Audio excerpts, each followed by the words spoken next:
We are back on the Cam Show. Our weekly guest, Bruins expert Matt Barry of the Bruins Benders podcast. Boy, Matt, things are getting real interesting with the Bruins, and I don't know if it's in a great way. How has this week been in Bruins fandom as you guys do all the post-game shows, plus the podcast dropping today? Today, it just dropped this morning, so it's out there right now. I'll tell you, well, it's negative, but that's not anything new amongst Bruins fans. It's real negative, and I just don't know where the team turns from here. Jim Montgomery is continuing to just make scrambled eggs of the lines, and there were some really interesting lines yesterday at practice. I don't know if he's going to stay with those, but John Beecher was on the top line, and it was really mixed up now. First round pick, top line. First round pick. Right? That makes sense. Right? First round pick.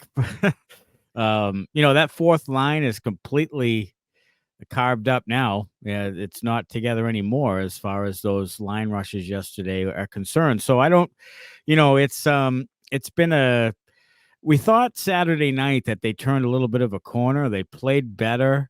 They get the goal by Marchand to win it. They blow the lead, but they persevere. They win. And you thought, okay, now they have Philadelphia at home. It's not a very good team. Should take care of business there and then go to Carolina. But they get shut out at home to one of the worst defensive teams in the league, if not the worst.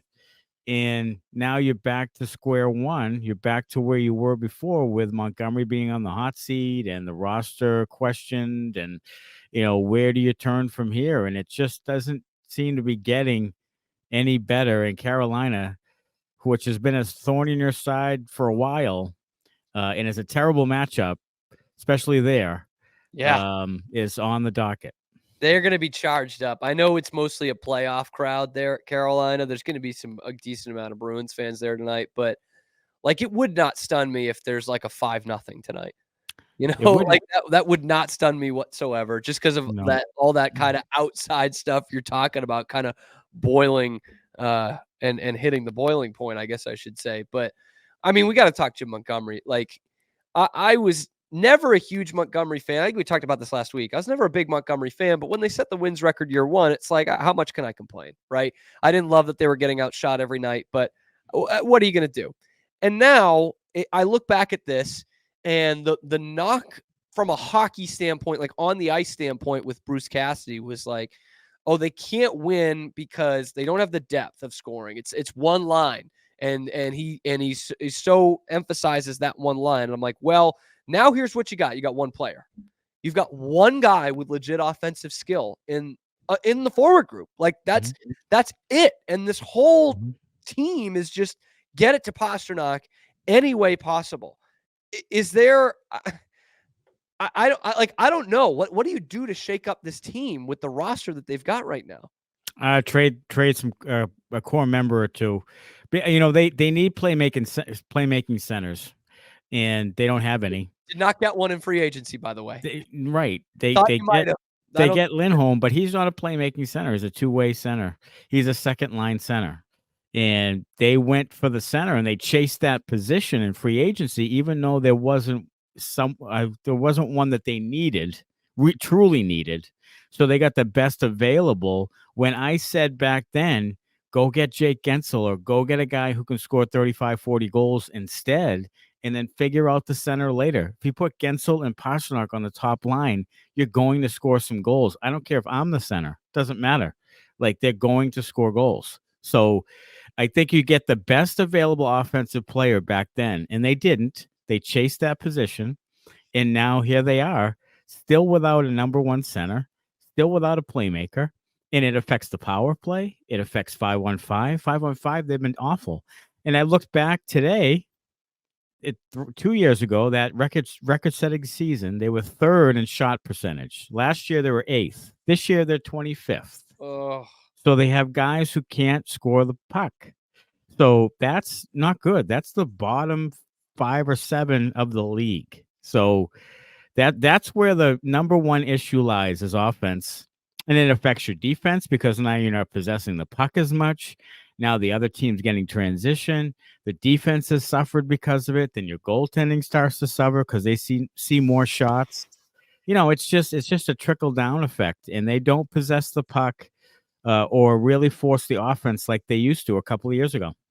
Hey, I'm convinced though, if you could like literally carry the puck into the net, just like hold it until it gets into the net, Charlie Coyle would score 30 goals a year. So, Yeah. but Right. at least Monty's a nice guy.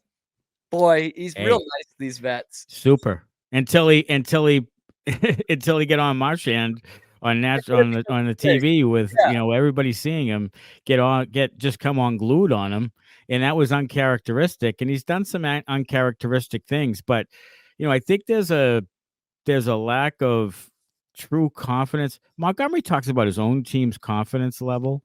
I question his confidence level all the time too. So when he calls out the team and says our attitude needs to be more confident and we need to, play with more of an attitude, I question whether or not he coaches with that same philosophy and that same thing. So, he's done some things even in that great season when they were up 3-1 on Florida, he changes lines and he puts Bergeron back in when he's not truly healthy and completely changed the landscape of that series, and they lost it and completely blew it. Mm-hmm. And from then on, Montgomery just continues to show signs that he questions himself a lot, and he gets so anxious. And that the lines they won 4-3 against Toronto. They played noticeably better. They scored 4 goals. They scored enough to win. And then he still didn't have the same lines that he had that game. He still was tinkering. He still put Brazeau on the second line the next game. Like, he just doesn't seem to get comfortable with himself and have any type of patience with it. And right now, guys don't know who they're playing with, and they change lines mid-game, and it's just a scrambled mess. The only thing he won't change is Charlie McAvoy running that power play, and that's the thing that we are begging for at this point. I know it's something you guys talked about on the pod last week as well, and it's just I really like McAvoy. I really do, and it's just he's just not the same player. Like, I don't know. They think he's like an Erik Karlsson type, and he's just not. Like, he's a decent enough offensive player. He's got a good shot. He was moving the puck the first 5 or 6 years of his career, but specifically looking at that game against Philadelphia, the 5-on-3, and then another power play, he's giving up basically a breakaway because he can't handle the puck. Like, what is up with this? He defers too much to Pastrnak and Marchand. There's a little bit of, I don't know if it's awestruck or if it's just conceding to them as the offensive talent on the team or something there, where he feels the need to feed Pastrnak. Look, that power play is so predictable; it's incredible. Like, they don't get shots in from the point. He doesn't get shots in from the point. If he does another one of those fake shot, blind, no look pass to Pastrnak things again, I'm going to lose my mind. Like, the goaltender knows you're not shooting, Charlie. He knows. So that fake shot thing's not working. Just get the puck toward the net, and then some of your beefy, heavy guys in there can maybe knock one in or take one off the knee and in or skate or whatever. Like, just get some traffic in front of the goaltender. They don't do that. The offense, the power play, just doesn't move the puck quickly. One guy takes it and then tries to dangle and just friggin' dry it off and then try to make a play to somebody else, or gets indecisive, or they don't shoot the puck. And, it's funny because, Montgomery's been talking about this for a while. And then literally 2 minutes into practice yesterday, he screamed, "Move the effing puck." And I just don't understand why the players aren't listening and aren't watching video and seeing that this is the case. So go ahead and do it. I don't understand the stubbornness of someone, particularly McAvoy, who continues to do these things on the power play and it doesn't work. Like, I don't understand that you bang your head against the wall. Like, why aren't you seeing this on video and saying, yeah, you're right, I can't do that, I've got to do this? Why isn't it happening? It's almost like they're sticking to a philosophy, but no one knows what the philosophy is. Like, I don't know what the Jim Montgomery philosophy is, like, at all. And I did say this on our show yesterday, and I think you guys had mentioned it on the post game, which I listened to afterwards after my show. This team could really do with a hard ass coach. They could. It's a team that should be winning on defense. We said that in the offseason, and yet there's no structure to it. Like there's nothing in their game that says, yeah, this team can bully with the best and win 2-1 or 1-0. And I went back into 2022 when they hired Montgomery. It's the same week Florida hired Paul Maurice. The same fucking week. And it's like, what a miss. What an absolute miss, because that is exactly what this team could use. They're not as many as they used to be out there, hard ass NHL coach. But am I wrong there? No, you're not wrong. I said it on the pod, like that historic season, I think they win the cup with a more experienced coach, whether it's a hard ass or whatever, a more experienced coach and more confident coach, someone who knows what they're doing, a little more than Montgomery does, is the guy that I think they win the cup or come damn close to it that year. I think they do. And I think it was the wrong hire in hindsight. Now, when it happened, I liked it because I didn't want David Quinn anywhere near this team. So when I heard that name, I was like, pick anybody else. And then Montgomery was talked up big, like a great assistant, went through some personal, challenges, but, he turned it around. It was a great story. Like all of it was really good. And I think a lot of, Bruins fans liked the move. But now looking back, first of all, I don't consider Bruce Cassidy a hard ass coach. I mean, he never coached me, but I wouldn't consider him a hard ass coach. I mean, yeah, he's demanding, sure he is, but that team revolted and there was a mutiny, and the management said, "Okay, players, we're on your side. We're going to get rid of the guy." Then he goes and wins a cup the next year. If you have him coaching that team, and the players just put their tail between their legs and just do what's right, maybe they win with Cassidy that year. With that team, maybe they win the cup instead of Vegas. Maybe they do. So I just think that looking back, I really question whether Spencer Carberry wasn't the guy at the time, because he was the coach. He's the coach now of the Washington Capitals, who I don't think are very talented at all, and they are very good. About the talent level that the Bruins have, I would say. Yeah, I mean, I think the Capitals just aren't that great on paper, and they are doing really well. They made the playoffs with him, and I thought they were one of the worst teams in the league last year. And then now they're off to a hot start again, and he seems like a really good coach. So yeah, it's hindsight. And back then, I kind of liked I was relieved that they hired Montgomery, but now looking back, it probably was a bad move to go with him, a largely inexperienced head coach at that time with that team, and a chance to, put everything in to win for Bergeron and all that stuff, and to hire him was the wrong move. Yeah. And now one name I know you guys mentioned on the pod, which really tickled my ears. It's probably can't happen. He's an assistant right now. All these years later, yeah, could this team do with a little Claude Julien in their life? You know what? I look, I'm not a hockey coach, but one thing I do know, you talked about Montgomery's philosophy and everything. I do know he likes to advance the puck quickly. They're having a bitch of a time moving the puck north and south right away. Did you see that video clip of the alt cast last week with yes Raycroft Bergeron? Yes. And they try that. It's kind of an easy pass. They just miss it and they all wince at the same Yeah, they all wince. Yeah. And they're trying to advance the puck quickly, and it's just not working. And they haven't really veered off of it. They made a couple of tweaks of it, but Montgomery, that's the way he wants to play. He's not moving off of it. Julien was get it back and forth to your D partner 16 times as long as we still have it.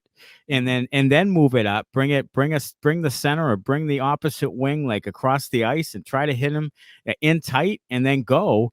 And I honestly think that would be a better for this group here. I think it would be a better way to play.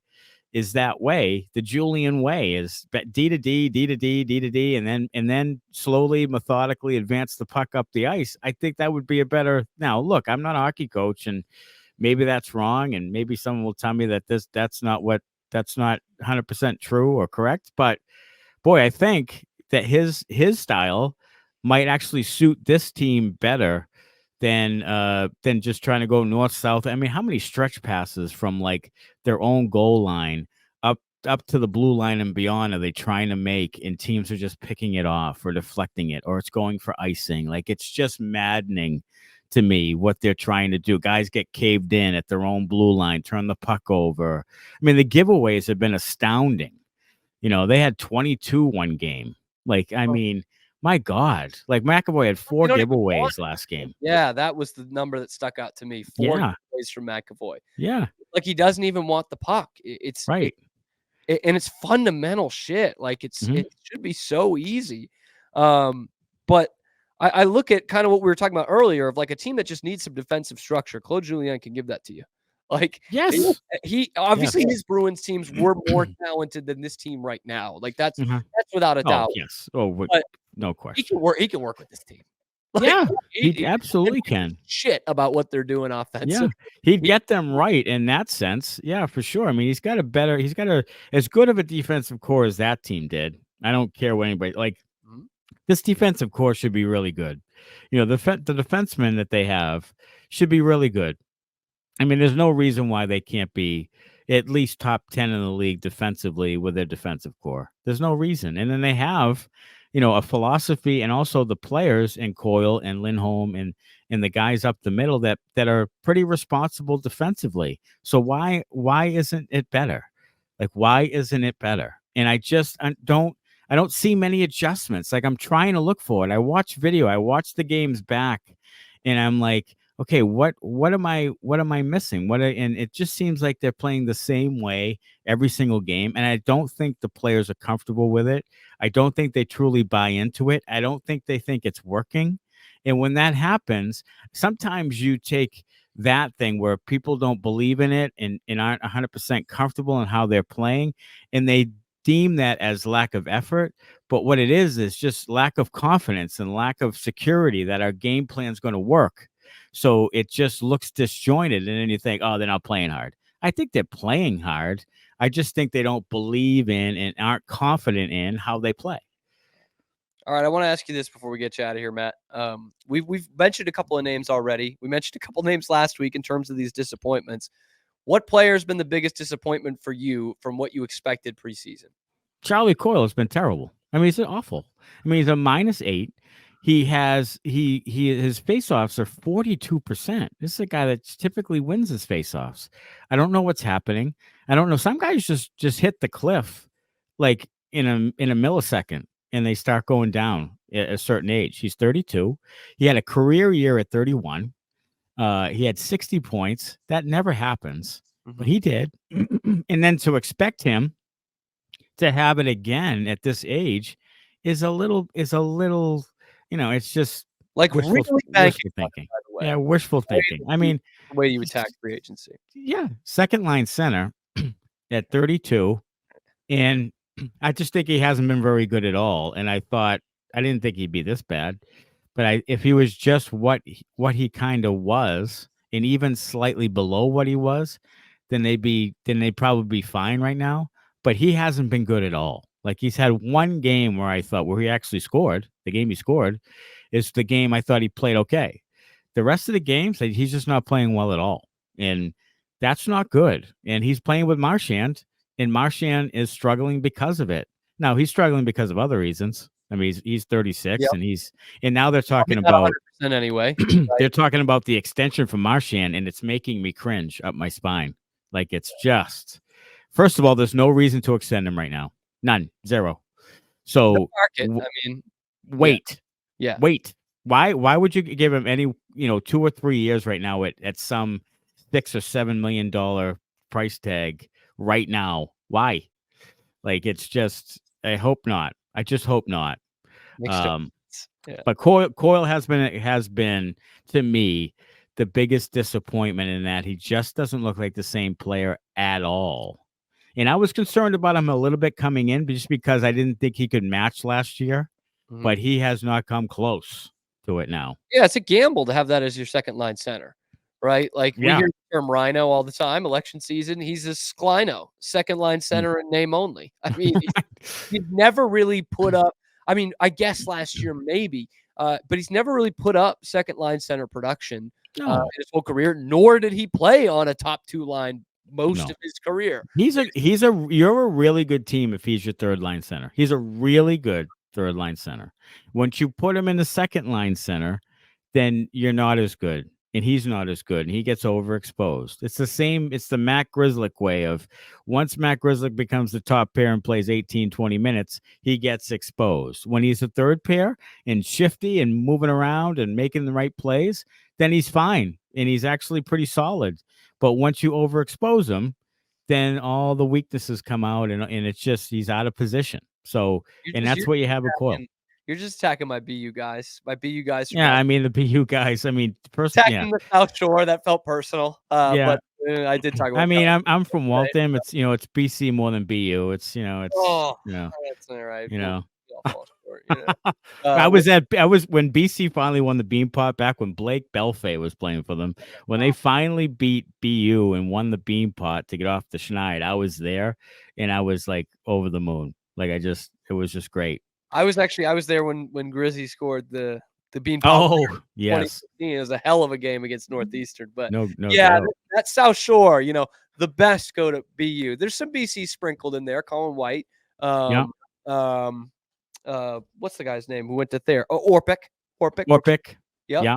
Orpik. Here and there. But a lot for every one of those, there's a Coyle and a Whitney and Eichel's Merrimack Valley. That doesn't count. But there's a lot of BU. I mean, Tony Monty. I mean, Tony Monty. Absolutely, bro. And not BU, but the Ronick boys, Marshfield. Waltham's own Sean McGeckern. Yeah, there was some. Yes, there you go. There's some good BU guys. College, man. Oh, yeah. Sean McGeckern. Those were dynamite teams. Oh, they were. Woo. Yeah. Oh, Matt Barry. All right. What are you guys talking about on the pod today? Where can people find it? Well, we talked about Marchand and what we thought his value might be, and we talked about what they could do with the power play potentially, even with the group we have. Smitty seems to think that they'll just get more different players, but there were some things we thought they could tweak, and you can find it on the Inside the Rink YouTube channel right now, and also in any platform, Apple, Spotify, iHeartRadio, all of them. Wherever you listen to podcasts, and it just came out today. And then tonight we're going post-game live on the YouTube channel for Inside the Rink. So join us after the game. After the Flyers lost, they get shut out. It was our most viewed post-game because people were just mad. They're mad. College football one, and since our team started winning, views have gone down. I know. You need some angst. You need some misery. Losing and a coach on the hot seat, brilliant for content. Oh, it is great. Yes. So I get that. All right, check that out. Matt Barry, our Thursday guest. Thanks so much, Matt. We appreciate having you. You got and this could be spooky tonight down there in Carolina. The Cam Show rolls on. We'll bring in Pete Souza, Yankee apologist. He's coming up next.